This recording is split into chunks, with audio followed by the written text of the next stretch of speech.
les bienfaits et les méthodes et les contre-indications du brossage à sec. Brossage du corps. Qu'est-ce que le brossage à sec? Le brossage à sec consiste à brosser à l'aide d'une brosse l'intégralité du corps nu et sec, sans huile et sans cosmétique. On parle également de brossage lymphatique, brossage corporel et en Ayurveda du Garshana.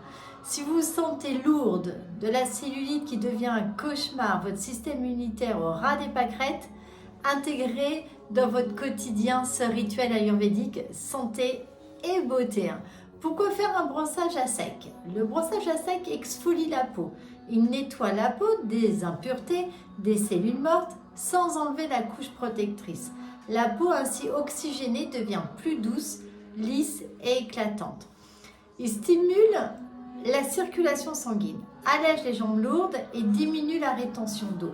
Il réduit visiblement la cellulite. Parfaite pratique de détox, il draine le système lymphatique naturellement lent et permet ainsi une meilleure élimination des toxines.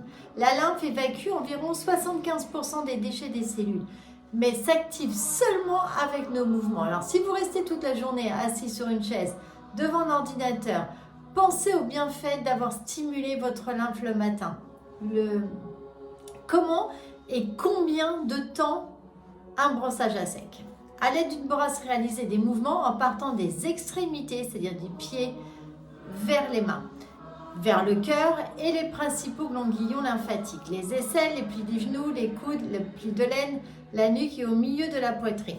Pour faciliter votre digestion, insistez sur les mouvements circulaires dans le sens d'une aiguille d'une montre, sur le ventre en particulier. Le massage dure combien de temps?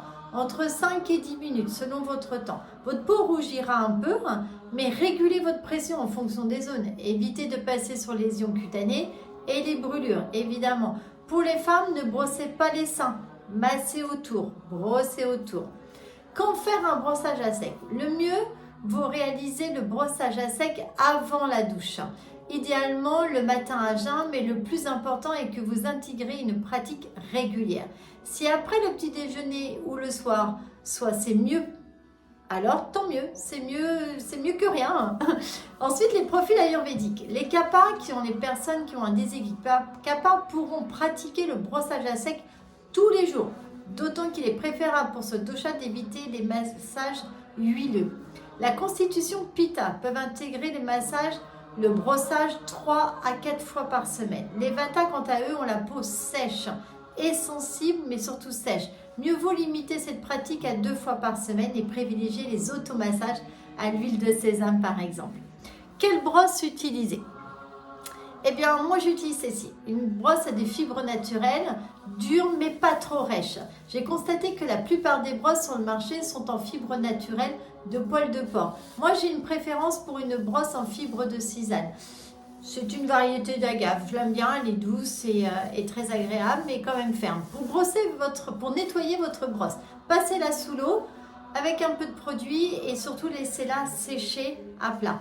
Le brossage à sec est contre-indiqué en cas d'hyperthyroïdie, de thrombose, de lymphome et d'œdème cardiaque, d'états infectieux comme de la fièvre, tels que la grippe ou une angine par exemple. À ne pas faire. Ne pas brosser les zones qui ont des blessures, des cicatrices récentes, comme l'acné pour le visage, le psoriasis, les grains de beauté, les varices, les brûlures et les coups de soleil. Ne pas brosser le ventre chez la femme enceinte. En cas de doute, consultez un praticien en Ayurveda.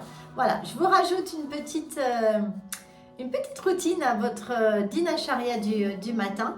Et si vous préférez la faire le soir, mais toujours avant la douche.